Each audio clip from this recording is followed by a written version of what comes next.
At the start, Gongja was just a total loser that everyone looked down on. He had only one useless ability that he couldn't even use.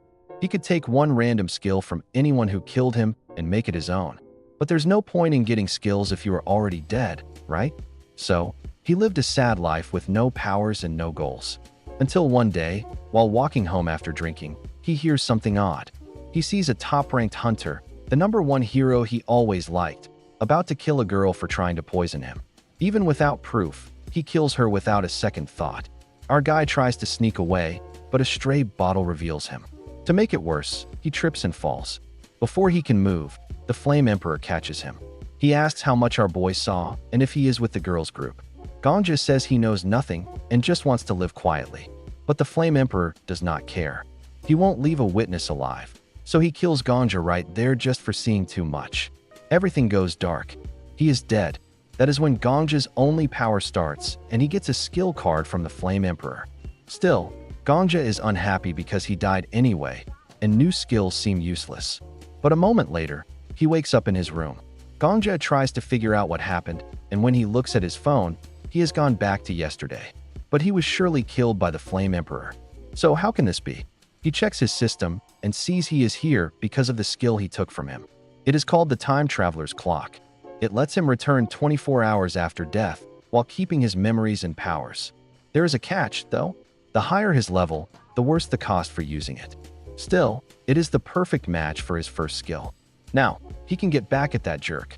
The next day, at the same time Gongja died before, a huge fire starts in the city. The Flame Emperor burned buildings to hide the evidence. Everyone runs to stop the fire, and Gongja goes too. The Flame Emperor is there, joking about how someone played with fire without his okay while doing nothing to help, saying he won't get paid for it. Everyone thinks he is just a weird hero, but Gongja knows the truth. He is a killer, so Gongja decides to kill him. But right now it is impossible. Even if Gongja killed him, the Flame Emperor would just rewind 24 hours, making a loop. So instead, Gongja runs past the Flame Emperor into the fire. It burns and hurts, but it is the only path. He goes back 24 hours. The skill works great. And better yet, since Gongja is still a beginner, there are no costs yet. So now he will die 4,050 times to kill that jerk before he ever gets strong. After many painful tries, he finally wins. He stayed in the same building for 11 years with the same knife and reached the time to meet the Flame Emperor before he became a monster. Our hero lies on the floor with his mind a mess. He gets up and sees his plan worked. There are no posters of the Flame Emperor on his wall or anywhere in the city. He died 30 times more than needed and feels scarred by it. He leaves to start his task. Our hero finds the Flame Emperor's house when he is just a normal hunter, unhappy with life. He remembers the Emperor hating slimes and his boring life. He watches the Emperor get angry while hunting slimes. He waits with his knife for the moment the Emperor looks for something more. As a slime strikes, Gongja slices through it fast. He doesn't really mind. It is just another chore to finish. The Emperor, busy with his own hunt, has no idea that danger is closing in. Over at the 6th level of the hunting area, the Flame Emperor stands with his gear, and Gongja appears drenched in fake wolf blood, which is just a lie he cooked up. He asks for a healing potion, but the Flame Emperor demands a ton of gold. Gongja offers 20 gold, but the guy just mocks him for being poor. Gongja then hands over 40 gold, but the foolish Emperor still wants more, trying to see how desperate Gongja actually is. Gongja acts like he is in terrible shape while hiding his true condition. Noticing Gongja's supposed weakness, the Emperor decides to exploit him. He snatches Gongja's wallet to count the coins inside. Gongja knows this is exactly how the man operates, but he understands this is only the beginning. The tension peaks when the Flame Emperor prepares to strike, but our hero kicks him right where it hurts. The Flame Emperor collapses, and our boy takes his chance, plunging his knife into him. He falls as blood spills all over, and our hero stands there, staring down at the still body and reflecting on the long path that led here. Taking the Emperor's life doesn't bring the happiness he thought it would. After the Emperor dies, a pack of wolves arrives at the scene. They surround him, but he couldn't care less. He has no reason to fight them since he already won the fight that truly counted. He walks off, leaving the wolves to rip the Flame Emperor's body to pieces. He He travels to a secret spot where he kept supplies and digs into the earth, pulling out a case with his gear. He swaps his stained clothes for a clean black sweater and prepares to teleport elsewhere. Back in the city, Gongja moves through the streets without being noticed. He walks past a guard in bright armor, but keeps moving. Later, he is at a bar drinking heavily to forget everything he just did. The news on the screen mentions the failed attempts to beat the 10th floor of the tower. Even though Gongja is now top-ranked, he does not care. Other people's failures are irrelevant. His victory over the Flame Emperor is plenty for him, even if the feeling is brief. While Gongja continues to drink, a mysterious old man enters the bar. He captures everyone's gaze and orders milk, vodka, and honey, while the crowd whispers, realizing he is someone of great importance. Our hero glances at the TV and identifies him as the famous Sword Saint, and others slowly begin to realize it too. A newspaper shows the Sword Saint's face. People used to speak of him constantly, but after he vanished for 11 years, everyone moved on. He was the #1 hunter until the Flame Emperor showed up. A man in the room adjusts his tie. Gongja takes a drink of his yellow beverage. Observing the old man, he sees he has S-rank skills, but unlike the Flame Emperor, he isn't flashy. His abilities are built for pure combat and offense. Gongja wonders which skills he might copy, including those of the Sword Saint right in front of him. Gongja looks at his phone, puzzled. There is no information on the man. It is truly strange. The Sword Saint has no public profile at all, unlike the Flame Emperor, who lived for the cameras. Gongja thinks things would be much simpler if this guy enjoyed the spotlight too. Suddenly, the Sword Saint shouts, making Gongja flinch. The old man yells at someone for being too loud, and Gongja just stays quiet and watches. The old man remarks that all elite hunters are a bit odd, and Gongja wonders if that's true for everyone. Gongja gets an alert on his phone. It is something he should definitely keep away from the Sword Saint. He reads about some thugs causing trouble on the 9th floor. The Sword Saint had heard of them before, but didn't react the way they wanted. Instead, when a thug tried to provoke him, the Sword Saint wiped his blade and mocked them, saying he never heard of their rules about skipping fights. One thug tried to say the Sword Saint was too wealthy to follow rules, but he never finished his thought because the Sword Saint killed him on the spot. Gongja reads the news in shock. This guy definitely earns his reputation. Gongja looks closely at the info, especially the part about never bringing up the bandits' families to the Sword Saint. It is clearly a sensitive topic, and Gongja is now even more curious. He watches the old man sit and order a drink while mumbling to himself. Gongja realizes the man is totally erratic. As the Sword Saint prepares to depart, Gongja follows him. The old man walks out and Gongja quickly exits the building right behind him. The people inside look relieved that the Sword Saint is gone, with some admitting they really dislike him. Gongja smiles and leaves some cash for the bartender, who thanks him and says he is welcome back anytime. Out on the sidewalk, Gongja is confused. He thought he was trailing the old man, but now the Sword Saint has vanished. He searches around and eventually spots a man in a blue suit and hat. Yeah, that is the Sword Saint. Gongja follows him through the busy crowd, noticing how easily the old man stands out. Gongja wonders what kind of power the Sword Saint possesses, whether it is for combat or something else. Gongja feels that if he can figure out the old man's ability, he might be able to make it his own. Suddenly, Gongja feels a dangerous vibe. The Sword Saint notices him, and Gongja realizes he has been spotted. The old man tells him to reveal himself, and Gongja, feeling nervous, steps out from behind a tree. The Sword Saint leans on his blade, and Gongja feels a shiver run down his spine. There are no witnesses around. Gongja asks the old man for something, though his meaning isn't quite clear. He realizes his request sounds strange, but he asks it anyway. He has no weapons, only his knife, and his heart is pounding as the old man watches him intently. The Sword Saint seems to believe Gongja is pretending to be someone else. Gongja, still lost, apologizes and tries to explain he isn't what the old man suspects. The Sword Saint, getting annoyed, assumes Gongja must be a top-tier assassin trying to deceive him. Gongja tries to argue that he is just a normal guy, but the Sword Saint is not convinced. The old man pulls his sword and shows Gongja his own reflection in the metal. He tells Gongja to be quiet, his expression very serious. Gongja, still not getting it, realizes things are becoming dangerous. The Sword Saint warns him that he can sense when someone is lying, and Gongja's lie is plain to see. The old man speaks about the 4,091 people Gongja has killed, which is shown by the red number floating above his head. Gongja thinks back to all the lives he has ended, including his own, since he has killed himself 4,090 times to reset everything. The Sword Saint is livid, seeing Gongja as a monster who is murdered without any pity. Gongja, standing there in fear, tries to explain that he only killed the Flame Emperor. Realizing there is no escape, Gongja runs, but the Sword Saint is right behind him. Gongja barely dodges a strike, but then he trips on something and hits the dirt hard. He just stays there, too exhausted to move. He knows it is over as the Sword Saint stands over him, lifts his blade, and prepares to finish it. Or at least that is what Gongja expects. But nothing happens. Instead, the Sword Saint suddenly tells someone to shut up. Gongja, still on the ground, looks up in confusion. The old man is talking, but not to him. He is arguing with someone only he can hear. From his tone, it sounds like this person is telling him not to kill Gongja yet, but to keep him alive for questioning instead. Our protagonist has no clue what is happening. The Sword Saint sounds too sane for this to be a random mental breakdown. Then he realizes the old man must be using a skill to talk to someone else. Maybe telepathy.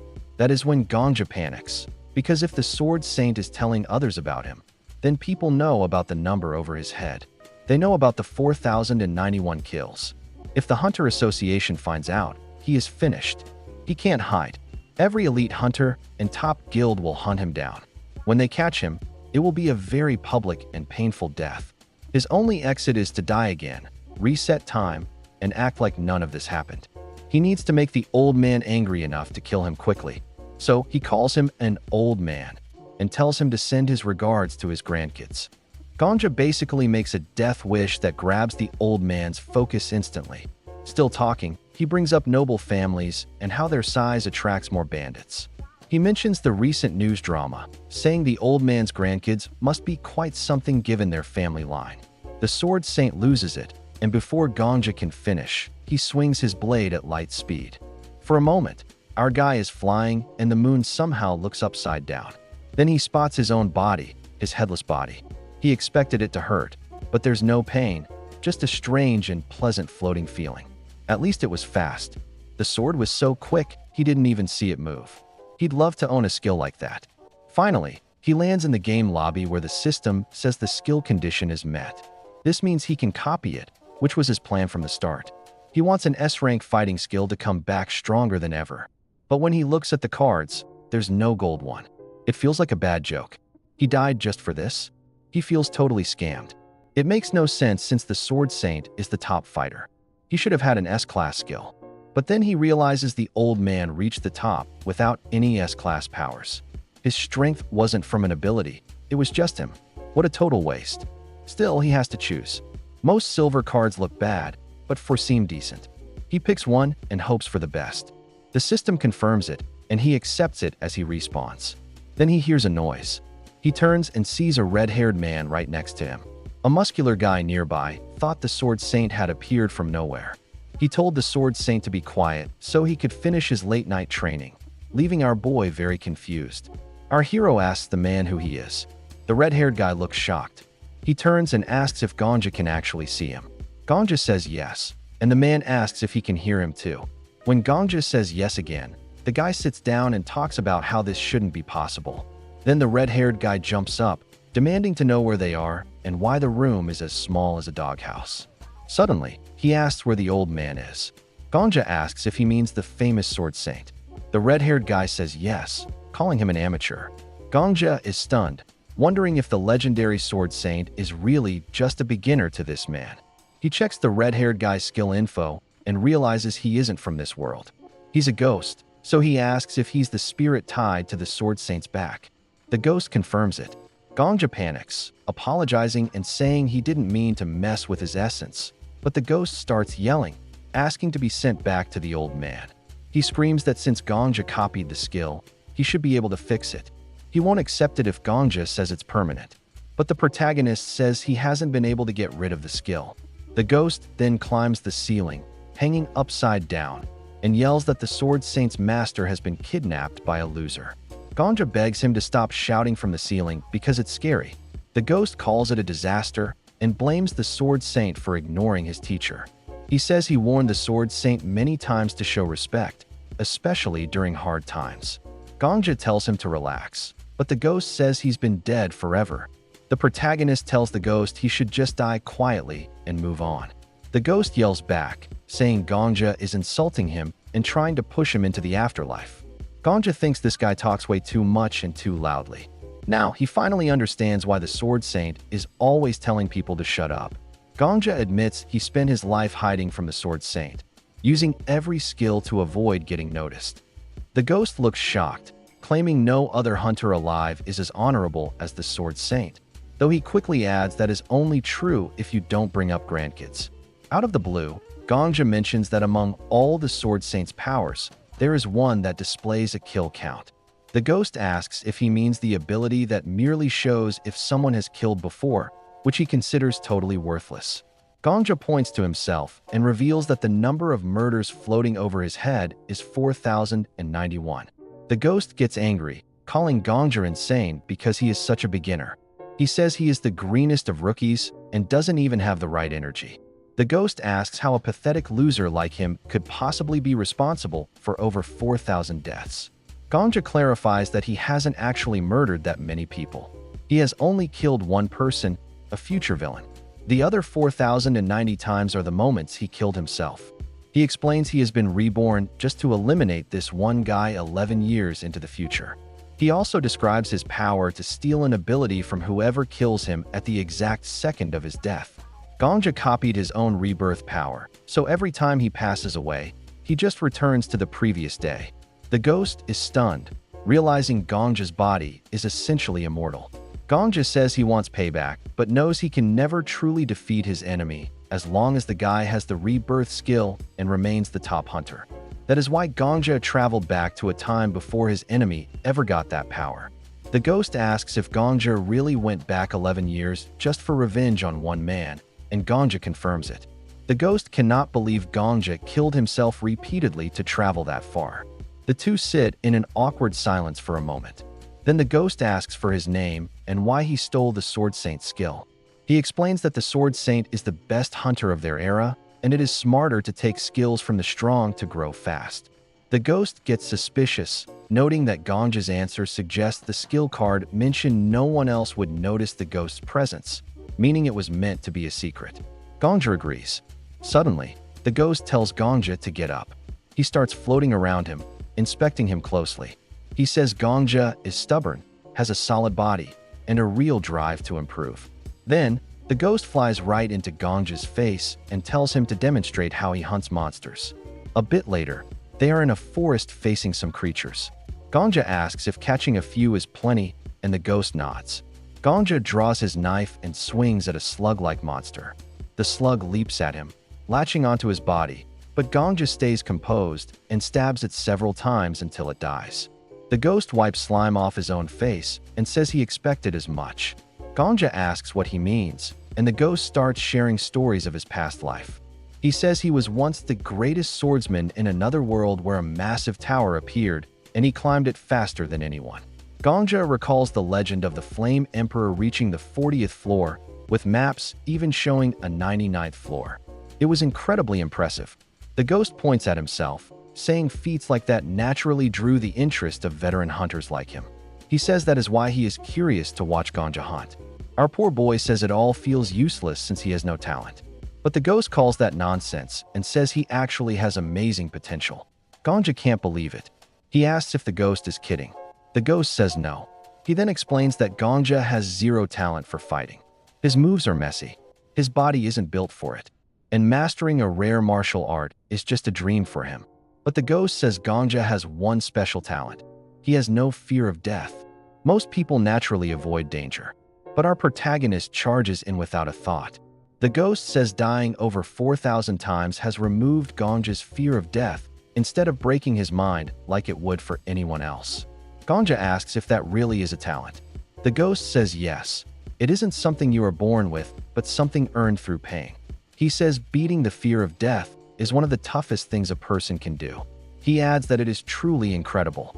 Gongja realizes that no one has ever told him anything like that before. He thinks back to how the Flame Emperor treated him like garbage, which pushed him to keep throwing his life away without a second thought for the past or the future. Gongja stares at his hands and realizes that his countless deaths have actually become his greatest strength. The ghost asks what was going through his head when the Sword Saint killed him. Gongja looks away and admits he just thought the moment was beautiful. The ghost bursts out laughing, mocking such a strange experience. The ghost then mentions Gongja's copy ability, noting that since it copies rather than steals, the Sword Saint must still have another ghost companion. He floats closer, wondering who will turn out to be the superior hunter, Gongja or the Sword Saint. He promises to train him not just to match the old man, but to surpass him. The next morning, the ghost screams at Gongja to get out of bed. Gongja begs for 5 more minutes, but the ghost yells that the Sword Saint might already be clearing the 10th floor while Gongja is still dreaming. Gongja covers his ears with a pillow. The ghost threatens to sing a folk song from his home, claiming one verse once made the heads of 33 soldiers explode. Gongja checks his phone and sees it's only 4 a.m. The ghost says even insects are awake by now, and since Gongja is weaker than a bug, he needs to be up even earlier. Gongja argues that the ghost is only waking him up because he's bored and doesn't sleep. The ghost just calls Gongja a zombie who can't even die anyway. Gongja finally gets up, feeling annoyed. 3 days go by. Gongja trains intensely, copying the Sword Saint's techniques while keeping his distance from the old man. The ghost makes fun of Gongja's talent, calling it an abyss, but Gongja sticks strictly to the training schedule the ghost created. The ghost says Gongja needs extra lessons and tells him to win the lottery to pay for them. Gongja heads to the Merchants Association, the only spot in Babylon that sells lottery tickets. The guild is led by a hunter known as the Countess, who has a special power to trade tower items with the outside world. She basically runs the tower's economy. Gongja turns in his ticket. The clerk checks it and shouts that Gongja won the jackpot. The ghost mocks the clerk's cat ear hat, figuring the guild leader must be a weirdo. Gongja stays cool because he knows the winning numbers from a week ago. The clerk calls for Arthur, also known as the caretaker of gold. Arthur is a high-ranking member who takes Gongja to the top floor, a place usually saved for VIPs. Gongja feels important for the first time. In the private room, Gongja sees his reward, 53,000 gold coins. That's worth billions in his home currency. Our boy is totally shocked. The ghost warns him that carrying that much cash is asking for trouble. So, Gongja decides to keep it in the guild's vault. He asks Arthur to find him a place to stay within the association and tells him to keep his identity a secret if the news asks about the winner. Arthur agrees, but seems a bit irritated. The ghost says Gongja is finally being smart. He points out that guilds provide safety and help, things the Flame Emperor ignored, which led to his downfall. Gongja realizes he needs the guild to avoid those same errors. While Arthur takes care of things, Gongja thinks about his future. The money is great, but his real goal is to climb the tower. He remembers the golden glow of the system screen, which feels far more valuable than the coins. Gongja spends 10,000 gold on a second-level membership so the guild will protect him. The ghost says Gongja is finally using his head. Gongja tells the ghost to stop calling him stupid. The ghost laughs and says Gongja seems more cheerful. Gongja agrees. He feels like he has everything he needs: money, safety, and a solid plan. With the ghost's guidance and his new wealth, Gongja is ready to face the tower and get his payback. They leave the building, and the ghost reminds Gongja that the point of the money was to pay for special lessons. Gongja asks if he needs to find a human teacher. The ghost acts confused and says the teacher is right in front of him. He explains that what Gongja truly needs is a boost, something like a magic potion or a scroll with the foundations of martial arts. Suddenly, he flies toward Gongja and explains that at his current rank, even a scroll wouldn't help because he wouldn't understand a word of it. The only choice left is using miracle potions, and they have to be high-quality ones. Gongja, feeling annoyed, asks exactly how good these potions need to be. The ghost starts talking about the Castle of Alchemy and a guild of doctors and pharmacists. He says they will definitely have a miracle potion crafted by the finest experts. Gongja asks if this is going to cost a fortune. The ghost leans in and whispers the price, which leaves Gongja in shock. He starts chasing after the ghost, shouting that even if he spends every cent, he can only afford 4 bottles. The ghost yells back that with a bulk discount, they might manage to get 5. Gongja keeps running, begging the ghost to fly slower. Suddenly, the ghost stops dead in his tracks. Gongja, irritated, asks why he stopped so fast. The ghost, now very serious, tells Gongja to hide, admitting he forgot to mention something crucial. Gongja realizes what's up and is stunned. They are distracted because they've spotted someone. The ghost says that the Sword Saint is a regular at this shop. Gongja gets angry and asks how he could forget to warn him about that. He says he should have known ahead of time. Suddenly, the Sword Saint looks their way. Gongja ducks behind a trash can, trying to be silent. He's terrified, thinking that if the Sword Saint catches him, it will lead to massive trouble. However, the old man turns and keeps walking. Gongja is relieved but still trembling, noting how ironic it is to be hiding in the garbage. The ghost says there is bad news. If the Sword Saint is here today, it means he is also buying up the miracle potions. They rush toward the shop. The ghost peeks around the corner and starts screaming because he sees the Sword Saint entering. He says with regret that they are just a bit too late. What hurts most is that this shop is the absolute best. Gongja realizes that visiting the same store as the Sword Saint is way too dangerous. He pulls out his phone and starts checking the hunter rankings. He's searching for someone specific, but they aren't in the top 20. He keeps scrolling and sees they aren't in the top 100 either. He says he hopes to find them at least in the top 300. The ghost doesn't get it and asks if Gongja's luck has finally run out. Gongja says it's actually the opposite. He pockets his phone and says the potions might cost almost nothing. The ghost is shocked. Gongja turns around with a smile and says he can get them for pennies because he knows a brilliant pharmacist. The ghost flies after Gongja, asking if it's just him or if they are heading deeper into the slums. In this neighborhood, people look at Gongja with suspicion, but he keeps moving. The ghost is skeptical and asks if a real talent would truly live in a place like this. Gongja replies that this isn't just someone talented, they are going to see a total genius. The ghost asks if he's lying, wondering what kind of genius would live here. As Gongja walks, he hears the ghost grumbling in disapproval.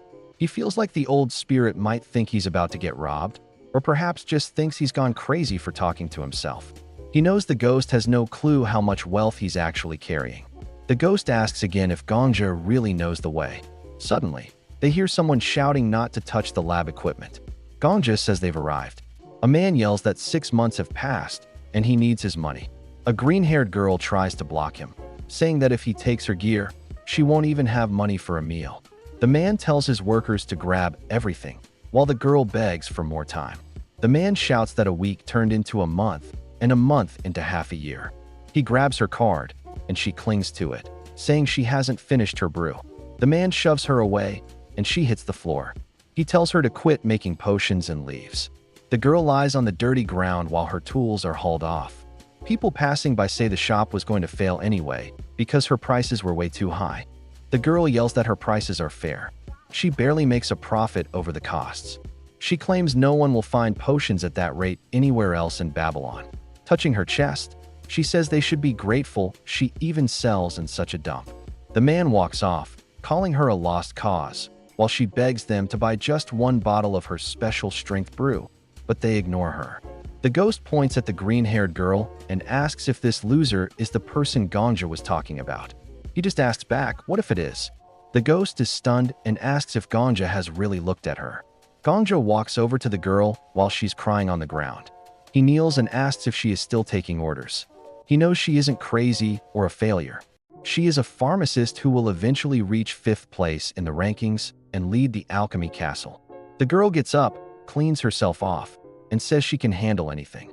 She asks how big the order is, and Gongja says he expects it to cost 20,000 gold. She is shocked, and our boy thinks to himself that it's wise to connect with future legends before they become famous. To him, it's like finding a golden goose. He asks if she will take the job, deciding to befriend her before she ever hits the leaderboards.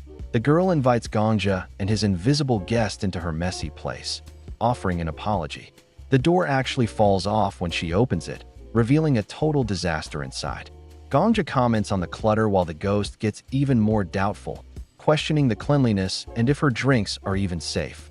They sit down, and the girl asks if he truly intends to pay 20,000 gold. Gongja promises he can pay in advance, which she accepts nervously, admitting she is broke. Gongja sees how desperate she is and tells her to take the funds from his vault, promising to notify the traders, but he warns her not to exceed the 20,000 gold since he isn't made of money. The girl is relieved and prepares for the order, but she makes it clear she won't ever manufacture drugs. That is her one rule. Gongja tells her he isn't looking for anything shady. The ghost, still not liking her look, starts naming a complex recipe for Gongja to repeat. It features 23 rare items, like balloon cat eyes and the scalp of a giant worm. The girl is amazed and recognizes the recipe as something that needs incredible skill, since everything must be mixed at once without being prepared separately. The ghost confirms she's right, looking a bit impressed by her brain. Gongja, seeing her talent, smiles with confidence. When he asks for a timeline, she says 4 days, but notes she could be faster with better tools. Gongja, knowing her future fame, agrees to the wait. As they walk away, the ghost doubts her reliability, but Gongja sticks up for her, saying she will be a master in 10 years. The ghost just scoffs, saying she might just steal the cash and disappear. 4 days later, the girl brings 30 bottles, which is way more than he thought. Gongja figures it will last a month and notes it is 15 times more powerful than the stuff in stores. The ghost, feeling a bit embarrassed, asks how Gongja knew she would deliver. Gongja explains he trusted her because she seemed genuinely nice and gifted. He recalls her courage during a fire and her hatred for the Flame Emperor. Realizing she is a true genius, Gongja offers to partner up, hoping to build a better future together. The girl agrees and promises to put his orders first. The next day, Gongja gets ready for the 3rd floor, knowing it will be tough. The ghost tells him to take the potion first. Gongja drinks it, noting it tastes like honey and lemon. Almost instantly, he feels a sharp sting in his chest and starts sweating.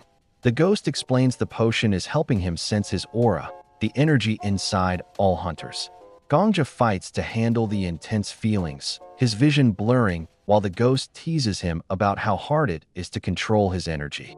The ghost says that Gongja's success or failure depends entirely on how well he controls his energy. Suddenly, a monster appears behind him. The ghost shouts at him to move if he doesn't want to get hurt. Gongja is forced to use his aura under intense pressure and starts sweating.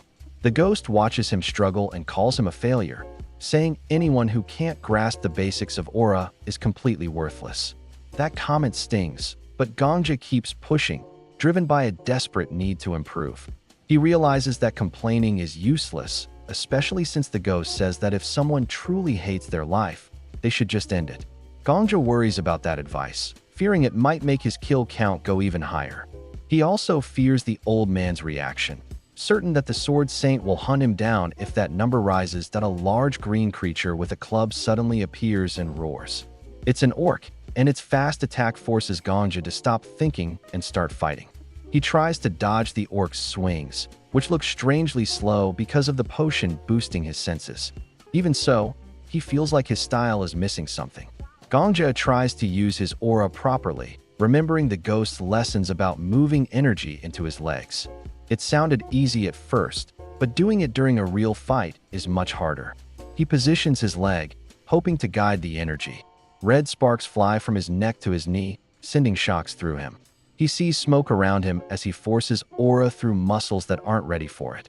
Still, Gongja dodges the orc's next hit, and the ground vibrates when the club strikes. He runs, pushing his legs to the limit, but notices his eyes are closed. Each dodge gets harder as he wears out. The ghost watches from nearby and says Gongja's body has no paths for aura to move through. Basically, his insides are like a forest with no trails. If he clears those paths, the energy will flow better and make him a better fighter.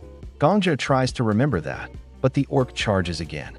At least he can feel the energy now, thanks to the special potion. Usually, beginners need a long time to feel their aura, but the drink speeds things up.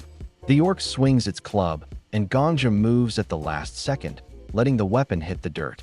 He remembers the ghost's tip that these weak monsters have simple patterns, so you can predict them. Next, he focuses on gathering aura in his legs for a speed boost. Even though it seems simple, it hurts every time he tries to push the energy through his body. He remembers how the Sword Saint cut off his head before he even realized it, which shows him how much he still needs to learn. But he also remembers he is essentially immortal, coming back to life every time, which gives him a unique way to get stronger. Refusing to quit, Gongja stays focused. The orc swings down again, and he ducks, forcing aura into his legs. A faint red circle appears around him as he finds the courage to fight back. The ghost watches silently, wondering how far Gongja will go. Gongja pulls a small green knife from his back and charges. Orcs have thick skin, but he rams his blade into the creature's neck with red sparks flying. Straining to stay in control, he remembers the ghost's advice about pushing aura into the tip of the weapon for extra damage. It hurts a lot because his body still lacks proper channels, but he keeps going, determined to win. The orc growls, but Gongja stabs it again right in the eye. The orc falls, leaving our boy shaking and gasping for air. The ghost walks over, seeing how exhausted Gongja is. He feels like he might faint from using too much energy. His eyes water from the pain, and he quietly curses how brutal the training is. The old man gives him some credit for being clever, but points out that his aura control is still pretty bad. Gongja slumps against the dead orc, still feeling terrible. The ghost says that if Gongja feels that bad, he can just die and restart since he's sure to revive. Usually, the old man wouldn't suggest something so crazy, but Gongja's weird power makes it possible. Gongja says no at first, thinking any death might mess with his kill count or cause other issues, but the ghost mentions a way to keep that number from rising. He sets up a plan so that Gongja's next death won't add to his tally. Before Gongja can argue, another orc shows up. It swings at him, and Gongja, who is already wiped out, fails to move in time. He feels a painful blow, and then everything goes black. A death notice pops up in his vision. Suddenly, he is back in that strange, empty space he sees whenever he dies. He sees the usual note saying he returned 24 hours into the past. He remembers bits of his training with the Flame Emperor and the Sword Saint. Then he notices a new skill alert. It says he just met the condition to copy a new skill, this time from the orc, and it looks really powerful. Gongja and the ghost stare at the message in total shock. They both realize this new skill is incredibly broken and could change everything. Gongja stands before the system message feeling confused about why the tower is being so nice to him. The ghost gets angry that a rookie is getting such huge rewards. He doesn't understand why the tower would give god-level powers to a new guy while ignoring the skill of someone as strong as him. Even though the ghost is upset, our protagonist with the death wish focuses on the row of skill cards floating in the air and grabs one randomly, since he has no clue which is better. The ghost asks why he is picking that one instead of going for something better. Gongja explains that he can only see the back of the cards, so he can't tell their value. The ghost then realizes that, as a spirit without a body, he can fly around and see the front of the cards. Gongja's eyes light up.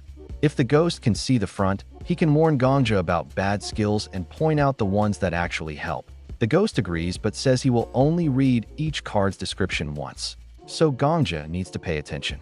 He says the first card shows a volcano and two orcs holding hands. It describes orcs living in a harsh land and having lots of babies to survive. The skill is called Blessing of Reproduction and it's F rank.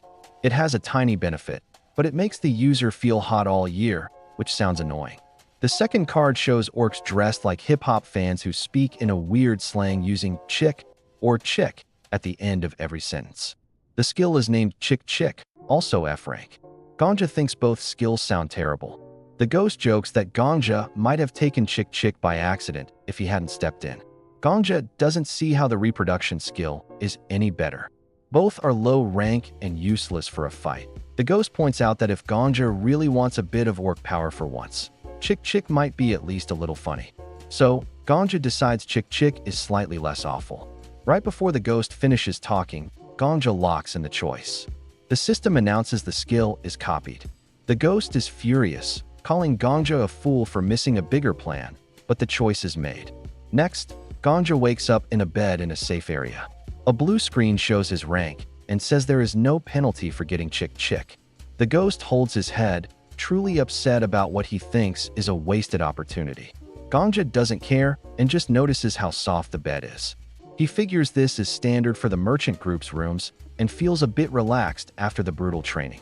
The ghost complains that Gongja is too soft, but he ignores him and says they should go hunting again. He doesn't want to hear about regular training. They are heading straight to the third-floor hunting grounds. The ghost tries to explain that 6 months of deep meditation is the proper way to build strong energy paths and avoid the injuries Gongja dealt with. Gongja says he can't wait that long. He reminds the ghost about his special rebirth power, which lets him die repeatedly without any real penalty. The ghost thinks careful training would get the same results, but Gongja wants to face monsters and push his energy skills in actual combat. They reach the 3rd floor, which is a forest crawling with orcs. Gongja spots an orc carrying an axe. The ghost guesses Gongja might change his mind and try meditating, but Gongja pulls out his dagger, looking ready for a fight. A small spark of aura appears around him. He looks at the orc and notices again that its movements seem slow. He decides to test out Chick Chick. He speaks like an orc, and the creature is so startled it lowers its guard for a second, confused why a human is using orc slang. Gongja takes that moment to rush in. Aura flashes around his dagger as he slices the orc's neck. Green blood sprays out, and the monster drops before it can even swing back. The ghost scolds Gongja, saying it isn't honorable to trick an orc with silly words. He adds that orcs, even though they are wild, have their own culture, and they might see Gongja's speech as a cheap trick. Gongja just ignores him and pokes fun at both the orc's language and the ghost's anger. The ghost stomps his foot, annoyed that the tower gave Gongja such an easy way to fool enemies. Gongja says it doesn't matter because the skill worked and gave him a quick win. 1 week later, Gongja stands before the Goblin King, the boss of the 5th floor. He activates his skill and leaps forward, speaking in the special goblin tongue. The Goblin King is shocked that a human knows the royal goblin language.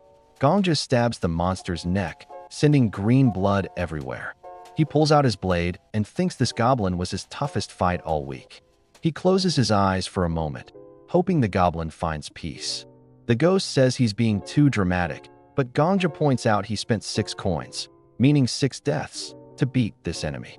He believes 1 coin equals 1 life, so he can act how he wants.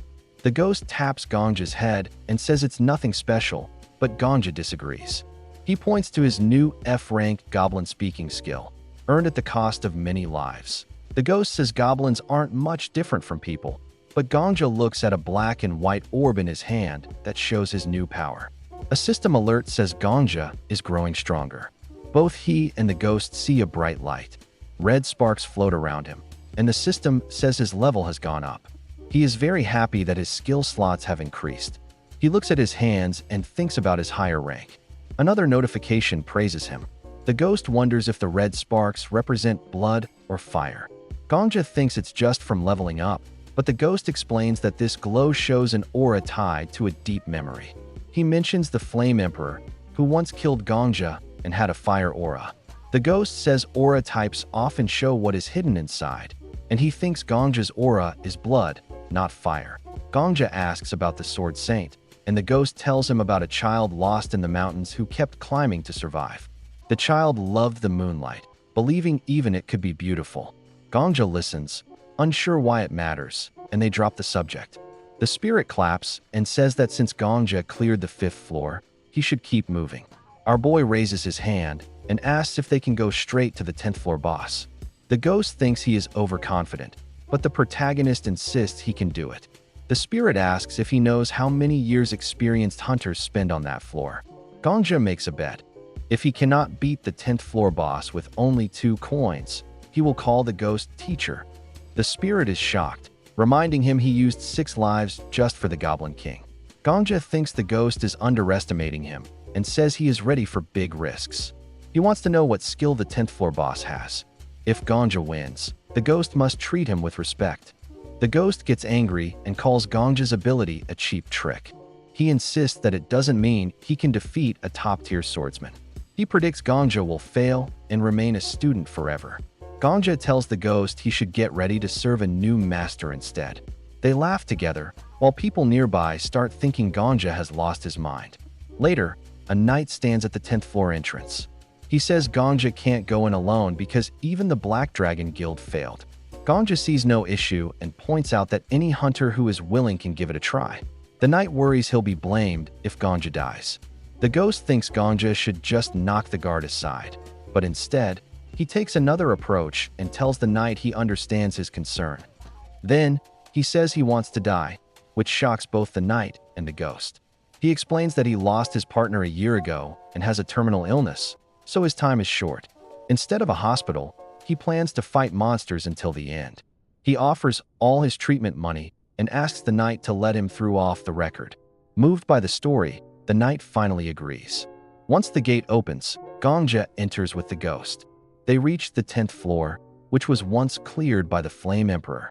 Gongja wants to break that record. He steps through a door, aiming to outdo the Flame Emperor's achievement. The room is filled with creepy dolls with glowing, colorful eyes. The dolls ask to play hide and seek. A system message says he has entered the boss stage. He joins the game, and another message wishes him luck. The Black Dragon Guild has been the best since the tower opened, but today they face their 30th loss. Paparazzi crowd around the leader, a stunning purple-haired woman, asking why they failed. She holds up a device and says their skills were fine, but their luck was poor. The Flame Emperor stands nearby, acting cocky as fireworks go off behind him.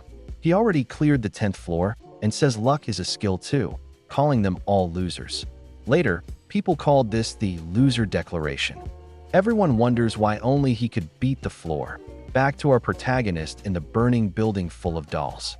These belong to the Hellfire Maiden, the 10th floor boss. The goal is simple: find and destroy the one real doll hidden in the estate. These aren't normal flames, they are aura-based hellfire. Even with aura, he only has 10 minutes to survive. People with fire-type aura don't get burned, which is why the Flame Emperor had it so easy. Gongja makes a shield to block the heat. The ghost tells him he's been relying on luck, but Gongja disagrees, saying things are pretty rough right now. The ghost says his time is almost up. He adds that the Sword Saint could last 30 minutes here, and he's waiting until he can last an hour before trying. Unlike someone who rushed in, the ghost asks what he'll do with only 2 coins left. Gongja says he'll die once and then figure it out. The ghost warns him that dying won't make his aura stronger. There are 2 ways to win: lucky guessing or having enough aura control to survive the fire while searching. The ghost says 2 coins aren't enough, but Gongja claims there is a third way and the ghost doesn't know everything. He starts picking dolls at random. He grabs the head of the nearest one, but it melts instantly, screaming it's the wrong one. With 5 seconds left, Gongja wonders why the stage is built this way. The ghost says nobody knows how the tower thinks and tells him to go ask whoever gave a weak, sweaty loser such a big power. Time runs out, and the fire swallows him. He begs the flames to kill him faster while the ghost teases him, calling him a masochist for choosing such a painful death without a plan and saying he's even weirder than the tower itself. Our boy finally passes away, and a message pops up saying his death has met a skill condition. He asks the ghost if he remembers their bet. He points to a golden card, noting it is S rank. The user has to be inside the barrier to activate it. The ghost tells Gongja to grab it because that power can create the same hellfire that just killed him. But Gongja freezes, thinking. Something about it feels off to him. He remembers how the doll melted in his grip. The ghost is confused, so Gongja asks him to read the other abilities. The spirit does so, naming some very interesting options. Gongja surprises him by choosing a silver card instead. The ghost tries to force the golden one on him, but Gongja refuses, saying the silver one is exactly what he needs that he realizes something is wrong. Among thousands of dolls, only one is real. That one runs the show. It has a fire aura, so it stays safe from the heat. But if that's true, why don't the fake dolls burn up too? A notice says his new skill gives fire immunity to any living thing or object he picks. However, damage from water and ice attacks will jump by 300%. He gets the power and starts to travel back 24 hours. But just as he is celebrating and telling the ghost to start calling him Sir, a penalty warning appears. It says his cost is to experience the trauma of the enemy who killed him.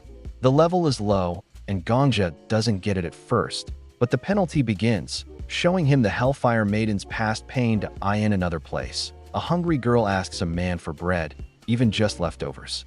He mocks her, calls her a beggar, and slams the door. She goes from house to house, but everyone rejects her with excuses. Someone nearby says they want the orphans taken away forever, treating them like filth. Later, she bumps into a random man. She apologizes, but instead of being mean, he puts a hand on her head and asks about her parents. Seeing her suffering, he says he is a doctor and takes her to his home, mentioning other kids are waiting to play. When they arrive, the gate shuts and he locks her in a cage. The girl, terrified and starving, asks if she can go. The man calls her an animal. He says orphans are like livestock because they contribute nothing. Holding a blade, he pulls her from the cage, calling orphans parasites. He claims he is a guardian and a doctor who wants to clean up the area by getting rid of them.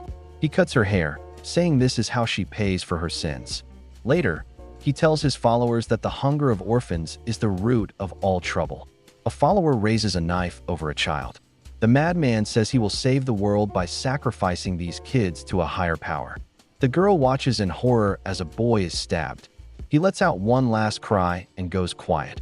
After some time, the girl sits in her cage, wondering why her friends are being taken. She hears that more kids are needed for the next ritual. She doesn't understand why there is so much cruelty. Meanwhile, Gongja appears in that same room. He is shocked and asks the ghost if he sees this too.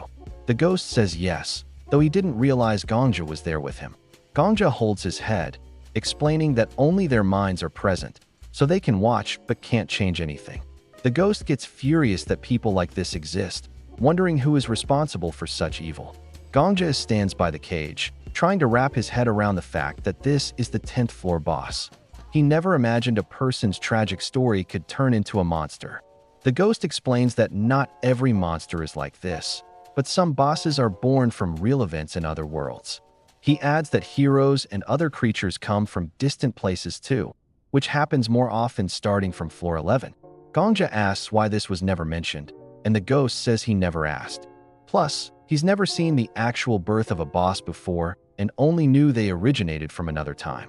They watch the man drop a candle, and fire spreads through the estate while people scramble to save their belongings. Gongja screams at them to save the children in the basement, but no one can see or hear him. The kids are trapped in cages, crying for help. The fire grows, and there is no escape. All they wanted was some food and to play with their friends. This tragic scene ends, and Gongja's mind snaps back to the present as if he just woke from a nightmare.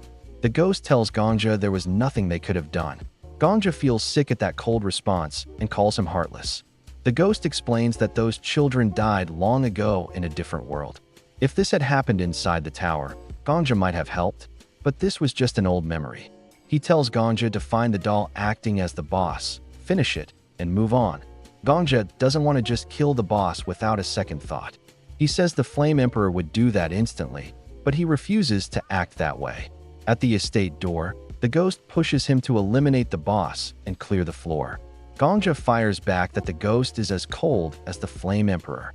He remembers the S-rank skill note, saying no one can leave unless the boss allows it.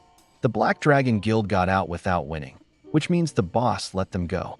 Gongja figures the boss just wants someone to stay and play. They walk into a large hall filled with dolls. Gongja feels like each doll holds a piece of the children's souls. He decides to help them rest by playing hide and seek, just as the boss requested. He uses a skill to create fire around him, but the flames don't hurt him and can set the dolls free. They watch, noting he is fine in the heat. One doll asks if he plans to join them. Gongja closes his eyes, counts, and says he never loses at hide and seek, that he goes after the dolls, and each one fades away when he tags it, though it isn't easy. He moves deeper into the estate, ending up in the same basement from the vision. He finds the last doll, a small girl sitting in that same cage. One eye is shut, and she looks exhausted. She asks if he wants to play. Gongja puts his hand on her head and says she is it. She thanks him and then disappears like the others. Gongja sees a vision of the real child finally resting in peace. A system message announces the 10th floor is cleared and that Gongja is now entering the boss stage. The panel says the clearing reward is ready and will be given 24 hours after he steps onto the 11th floor. Gongja and the ghost stand outside a building. The spirit says Gongja looks a bit down, but clearing a hidden scene is a big deal and means he'll get a great reward. Gongja covers his face and says the ghost doesn't understand his sadness because he lacks normal human feelings. Gongja also says he thinks the world is a cruel place and hates bosses born from sad stories like the one they saw. The spirit says things like this happen wherever people live. They stay quiet until the ghost suddenly grabs his head and yells that this mood doesn't suit him. He pats Gongja's shoulder, saying he is amazing.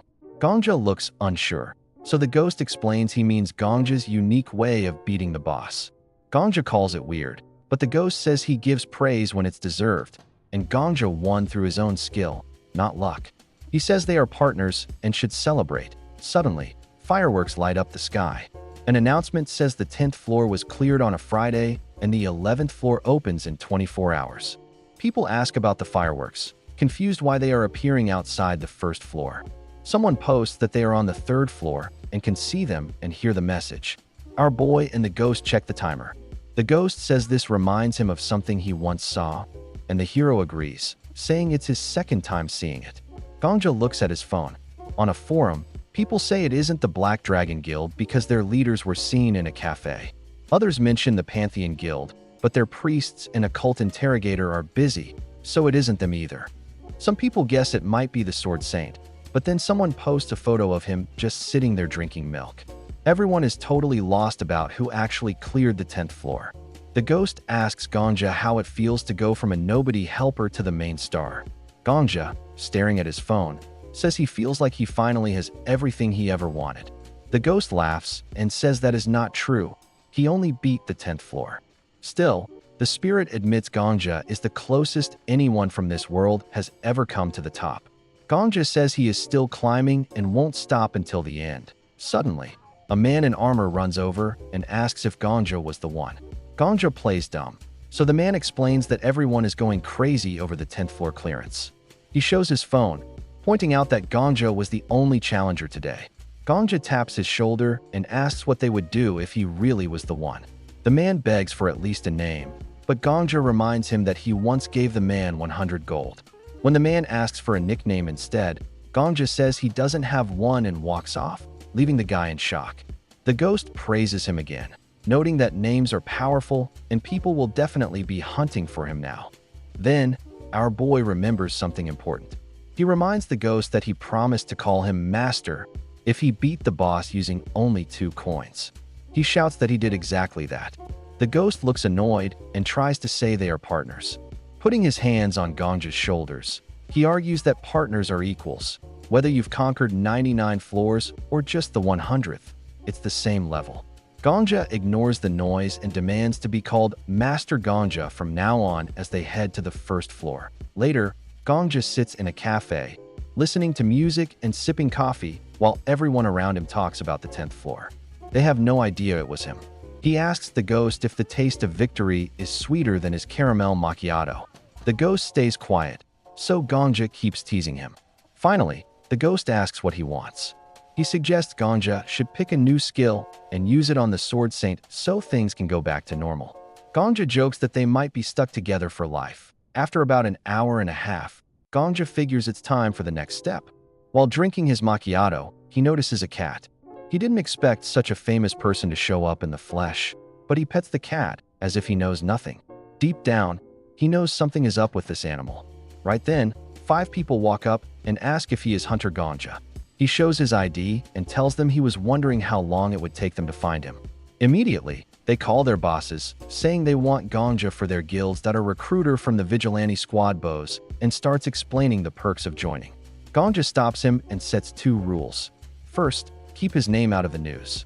When they ask for how long, he says until the timer hits 0, so he can avoid reporters before moving to the 11th floor.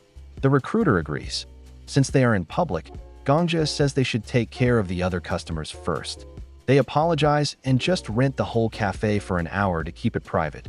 They all sit down, and the Vigilante Squad offers 10,000 gold up front. A guy from the League of Adventurers laughs at them for being cheap and offers 20,000 and a leader position. Someone from the Thousand Faces Guild promises top-tier respect and 25,000 gold. The Pantheon group offers an honored seat, and the department offers a high-ranking spot too. Gongja realizes that everyone is scared of the Sword Saint because he's a powerful freelancer. They feel threatened by him, so they want any new strong hunter on their team immediately at that moment. The cat in Gongja's lap speaks, offering 500,000 gold if he joins the Merchant Alliance.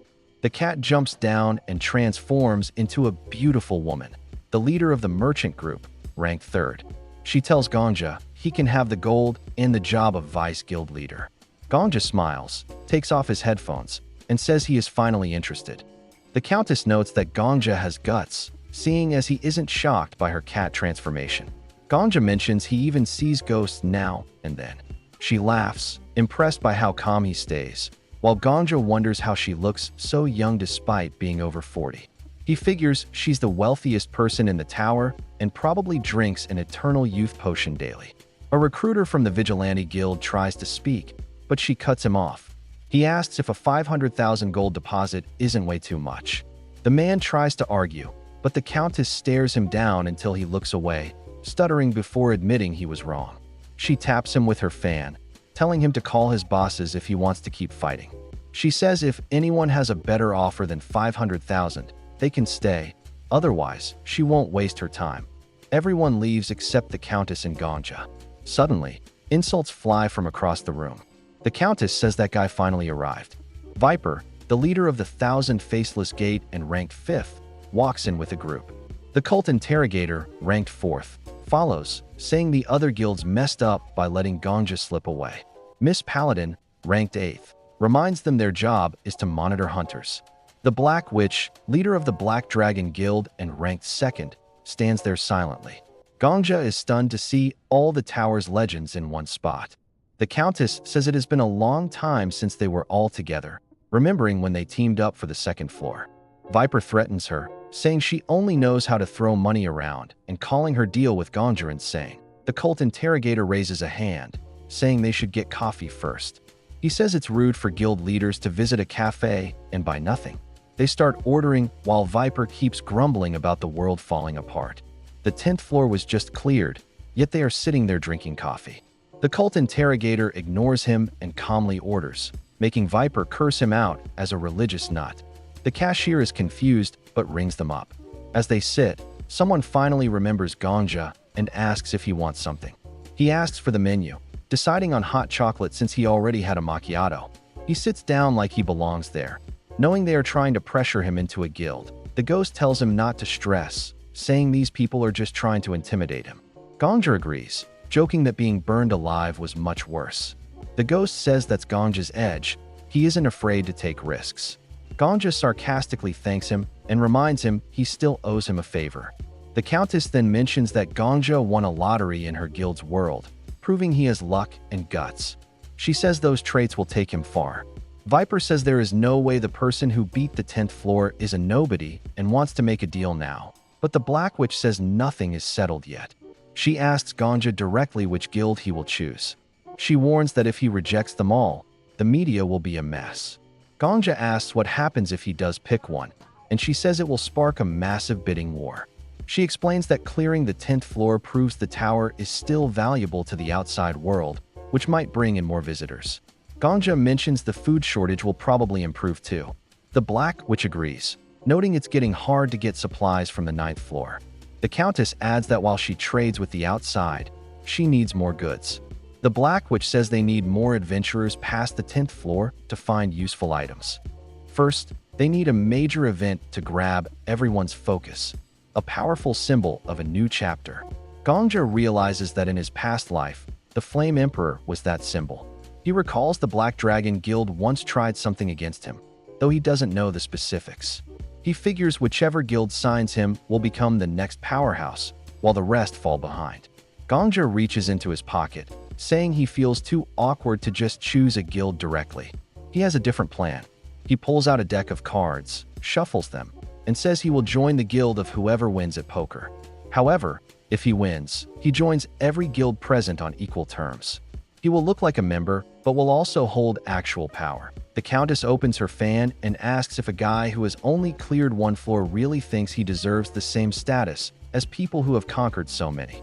She calls it interesting and agrees to play. The cult interrogator says he is fine with it as long as no one cheats. Viper insists that no skills are allowed and anyone who tries them is out. Miss Paladin says her guild is too poor for a bidding war, so gambling is their only shot. The Black Witch also agrees. Gongja holds the cards and turns to the ghost, reminding him that he promised to call him Master Gongja until this is over.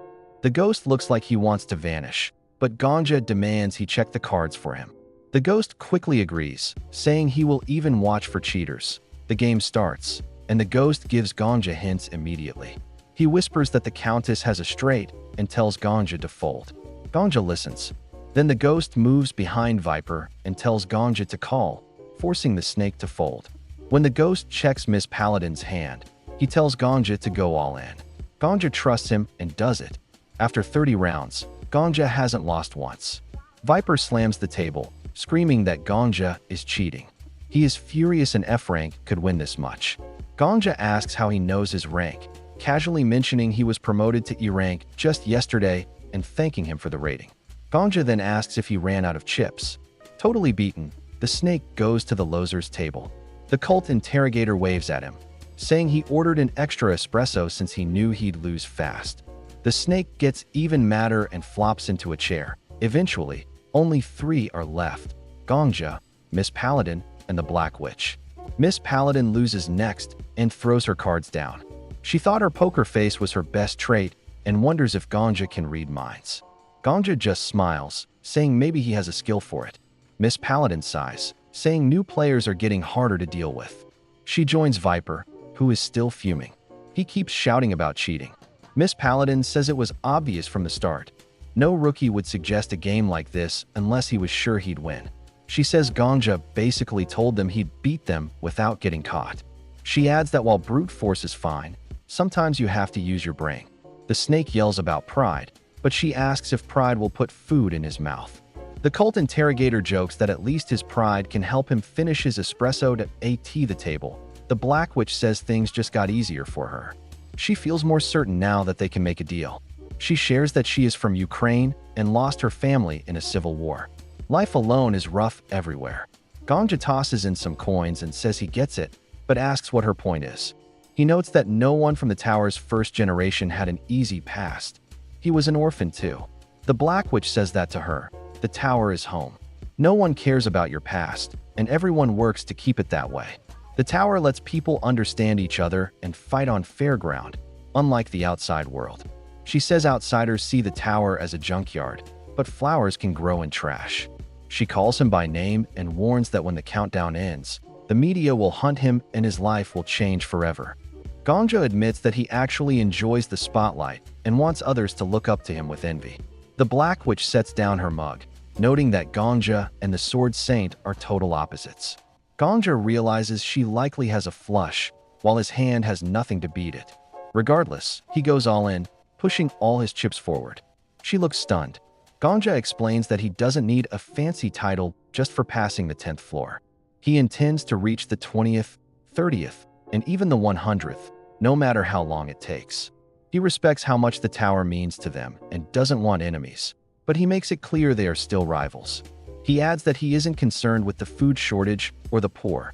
If they want to use his name to solve problems, that's fine, as long as they help him climb higher. He just wants to keep moving up. The Black Witch says she misjudged him. He and the Sword Saint are actually the same, never satisfied. Gongja peeks at his cards and asks if that's a compliment. She calls it an insult, saying people like them always want more. They flip their cards, and the Countess announces that while the Black Witch has a flush, Gongja has a full house. Our boy wins and says that is the best compliment he could receive. He stands up, demanding to be treated as an equal as promised. The Black Witch asks if he will take responsibility for the perks he's about to get. Gongja tells her not to worry because a hunter's only job is to climb. She remarks that he's quite bold for a beginner. The ghost agrees, joking that if boldness were a skill, Gongja would be level 5. He says he can finally feel alive again and starts mocking Gongja. Gongja ignores him, thinking the ghost doesn't act like someone with such a legendary title. The Black Witch asks if he is leaving already. He says yes, because the 11th floor opens soon and he needs to get ready. She notes that no one knows what is up there and asks how he plans to prepare. He reveals that floors 11 through 20 are role-playing stages. The guild leaders are all shocked, and Gongja says that info was his reward for clearing the 10th floor. The Black Witch looks away and says she will repay that debt later. With that, Gongja and the ghost leave. Time passes, and people start talking about the lack of official news regarding the 10th floor. Everyone is confused because even the Sword Saint says it wasn't him, and the media is silent. Rumors spread about the guild leaders meeting secretly. Our boy stands in the crowd as they stare at the countdown. With 11 seconds left, the crowd gets excited and counts down out loud. Meanwhile, Gongja checks his phone for news. With only moments left, he refreshes the page. Suddenly, a wave of articles appears, revealing he is the one who cleared the 10th floor. This makes him happy. When the timer hits 0, the crowd cheers. A message says training is ready, then repeats. People turn to a girl and ask her to open the 11th floor. She congratulates them for clearing the fiery hell of past resentment. Those seeing her for the first time are amazed, calling her an angel. Gongja wonders if she's a goddess, but the ghost says gods don't exist here. It's just the system explaining the quest. The girl says a world needs warriors to fight the Demon King and save humanity. The ghost notes that even if she looks like a goddess, it's just a recording. Gongja asks how he knows. Suddenly, the Sword Saint jumps at her and cuts her in half, but she is just a hologram. The recording continues, telling them to say transmit to accept the mission. Everyone realizes it's an NPC. The ghost says he's done the same thing before, so he already knew the truth. The ghost loses his mind, yelling that this game is based on nothing but pure luck. Now, Gongja understands the tower structure. Floors 1 to 10 are for training, a city where rookies get used to combat. Floors 11 to 20 focus on the struggle between warriors and the Demon King. He realizes there are only 2 ways to stop the enemy: be strong enough to wipe them out alone or lead a massive army. The ghost asks if Gongja is actually going for the second option. He doesn't think Gongja can pull it off and asks if he's ever led troops before. Gongja admits he hasn't, but he opens his panel and says he's sure he can learn. He reminds the ghost that he just called this a bad game a second ago. The ghost stands his ground, insisting it still is. Gongja decides to prove that skill is what truly matters. He pulls up the NPC list and filters it for the 11th floor. He sees that the top 100 characters have incredible skills. The ghost screams that this isn't how things should work. Gongja should be fighting to get stronger himself. He says Gongja is ruining his reputation, but our boy says he's doing just fine. He tells the system to show him NPCs with command skills, narrows it down to the top 3, and checks their map locations. He repeats that the game is all about skill, claiming his decent prize became legendary thanks to his brains. The ghost calls him names and questions his intelligence. Our boy just laughs, saying that having an empty head is also a skill. Gongja heads toward the nearest blue dot on the map and finds Commander Sarbus. The first thing Gongja thinks is that Sarbus has an amazing mustache, so his skills must be just as cool. Gongja tells him that if he truly sees him as a warrior, he should do him a favor. Sarbus agrees but freezes when he hears the request. Gongja asks Sarbus to kill him. He claims he has a secret weapon. If he dies, a god's power will descend to save the battlefield. He calls it a special death move that will guarantee the Empire's victory. The commander is horrified, refusing to kill a warrior who traveled from another world. Gongja asks what's more important and threatens to do it himself if Sarbus won't. He insists he'd rather die by a comrade's hand than a monster's to save the Empire. After hesitating, Sarbus prays for forgiveness and picks up his sword. He promises to make it quick, but asks for Gongja's name first. Gongja tells him, and Sarbus thanks him on behalf of the Empire before sending him back to the lobby. Gongja copies Sarbus's skills and returns. Now, everyone stares in shock as he rides a horse into battle. Gongja now possesses a battlefield assessment skill, a version of the one Sarbus had, but tailored for him. He figures out that if they push straight and then turn right, they'll hit the enemy commander. Our boy leads the charge, with everyone shouting that the goddess's warrior will protect them. The skill is a total game changer, giving him a mini-map and instant respect, especially since he already scouted the area by dying and repeating the day. He spots a persistent goblin nearby, and then pulls out a legendary sword. This sword has a wild history. The founder of the Ejim Empire was blessed by the goddess, but he and the blade vanished, leaving a prophecy that a man with the sacred sword would return when fate called. Anyone in the Empire would follow someone holding that blade. The knights go wild, screaming that the goddess hasn't left them. Gongja raises the sword, orders an attack, and thinks about how helpful it is to clear hidden scenes. Meanwhile, the ghost isn't happy that our boy chose a shiny knife over other useful items. Gongja just says the blade is durable, sparkly, and will make the NPCs on these floors follow him anywhere. The ghost tells him he's just a cheater with an ego. Gongja fires back that skill is everything in this game, but the ghost won't admit it. Gongja thinks the spirit cares more about his own pride than actual results. To calm him down, Gongja promises to train in sword skills before they hit the 20th floor. He jokes that he can't spend all this time with the ghost and learn nothing. The ghost gets excited, saying Gongja will finally see his true power. Sarbus approaches, bows, and thanks Gongja. Our boy says it was a team effort. Sarbus admits he was doubtful because an oracle predicted heroes from another world would save them, and he wasn't sure they'd risk their lives for a place that wasn't theirs. But our protagonist proved him wrong. They shake hands, and Gongja thinks that a handshake means the same thing in any world. The system starts giving out prizes. Gongja is surprised to hear the top players get their rewards first and get to enter the 12th floor ahead of everyone else. Before he leaves, Sarbus asks him to keep protecting the Empire. The ghost asks what Gongja will do if the Sword Saint spots him. Our boy wonders what the old man could do that's worse than the murder he already committed. When the ghost asks for a real answer, Gongja tells him not to worry. He has a plan. He moves forward, and the other top players follow. They end up at the Ejim Imperial Palace. The cult interrogator is very impressed and tells Gongja he watched his moves on the 11th floor. He thinks it's genius how he used the NPCs. He asks if the sword Gongja is holding was the reward for the 10th floor. Gongja says yes, and the interrogator is shocked that a previous reward made him the leader of the next floor. Gongja acts humble, saying it's nothing special. Suddenly, the Sword Saint appears from nowhere and attacks. The cult interrogator steps in to shield Gongja. He asks the old man if he's been training as an assassin lately. The Sword Saint isn't joking around. He tells the interrogator to move so he can kill the protagonist. The interrogator acts shocked and warns him that killing Gongja would bring a lot of trouble to the 5 major guilds.